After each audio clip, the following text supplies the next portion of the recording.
Whoa, whoa, whoa, let's play the Vulcan. So, if you've recently seen the Valkyria Chronicle tanks that are on display and for sale in Blitz, you would realize that the Vulcan is a very misunderstood tank. Quite a few people say, it's not a great tank, it's this, it's that, Lupus is better, but wait till you see what it can do when it comes up against a smasher. So very interesting little tank, heavy tank, and we're going to have some fun in this thing because number one, it looks really funky.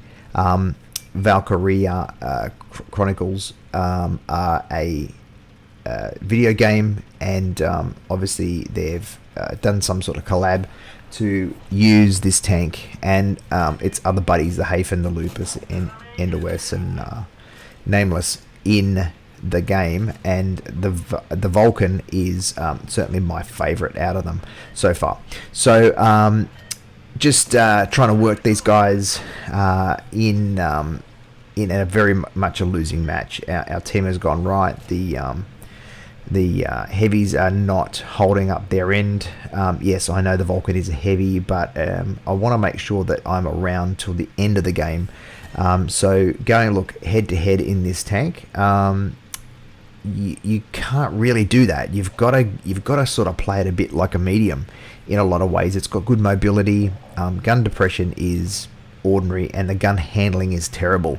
So have a look at this on the Tiger. Straight through, 345 damage. For tier 7, that's pretty good damage. And he's a smasher. Look, this tank against smasher is just so much fun. For a long time, the smasher has just been like the jerk of tier 7. It was just one of those tanks with a ridiculous gun and troll armor. It's just been one of those tanks. So Vulcan has actually been a bit of a leveler, and you'll see why in a sec. And I'll show you. Wait till later on when I absolutely destroy a smasher, and it's glorious. Yeah, it's such a good thing to do. So you can see here the gun handling's terrible because you don't really get a good aim, but it does good damage when it does get through. Like this. Look at this. Watch this shot. It's ridiculous. Like, you watch this. Straight through that gap. And actually, 350 on the smasher. That's what I like to see. Game's pretty much all over. Our team's evaporated. Just me left against 3. They've capped 2. I've managed to keep 1. And one of them's a smasher. So this Yo does a fair amount of damage to me, sadly, which is why you can't go head to head in this tank.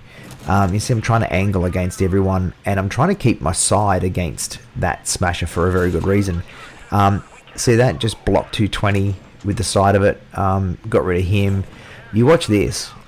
Full smasher shot on the side of this tank, and it bounces 640 damage. It doesn't bounce, it's splash armor. So the splash armor, and I'll set him on fire. They're players like WTF, absolutely WTF. What is that? When they take all their power away from using that HE round that the smasher has, it's just glorious. So this is the match. This is the match where absolutely destroy the smasher. But you can see how I'm playing this tank because you've got the spaced armor on the side of the turret, and you've got the spaced armor on the side of the tank itself. So that comes in handy when someone's trying to fire HE at you or heat. So those work really well. But if someone's using APCR, it's going to go straight through. But just check this out. Absolutely check this out. There's some really good examples of why this thing's a beast. Gun handling is ordinary, but you pen straight through the front of a Panther and do 335 damage like that. It is just awesome. So you can see what I'm doing, side scraping, a bit like we do in the German tanks here, just to make sure that we're not going to take one of those APCR rounds. He's shooting, misses. It's quite a small tank too for a heavy, that's why you just got to play it a bit differently. So he bounced 220. Its armor is interesting. I'm not going to say it's not penetratable, because it is, but it's interesting. And it's kind of an interesting little thing to play. Now, the reason why I like it in this sort of battle environment is because you can just work the angles, and its mobility is not bad. It gets around pretty well. I've played the Lupus, and man, I like this tank better than the Lupus. Where people are, Lupus is the way, it's the best tank, or all this sort of stuff. Yeah, it's got good armor and good gunner handling, and great gun. But look at that, just gun accuracy occasionally works in your favor. So sometimes the RNG gods do work for you. Now, poor old Tog here. God bless the Tog. It's the longest tank in the world. Kind of great fun to play a Tog if you're in a tier 6 match, but in a tier 7 match, it's not going to be too much fun. And I've got to say that the Vulcan in a tier 8 match is not great.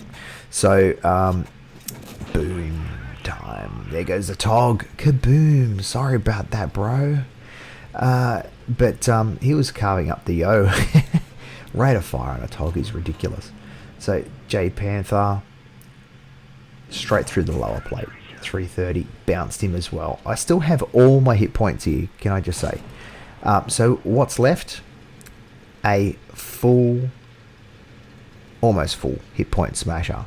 So again, I gave him the side because I know I've got that plate, but he didn't shoot me. So he's on a reload, and even though I've got this kind of stupid armor, I'm not going to go and throw it all away. So I just put one into the side, 430 damage, and here it comes. For anyone who hates the smasher, get ready for this moment, because it's glorious.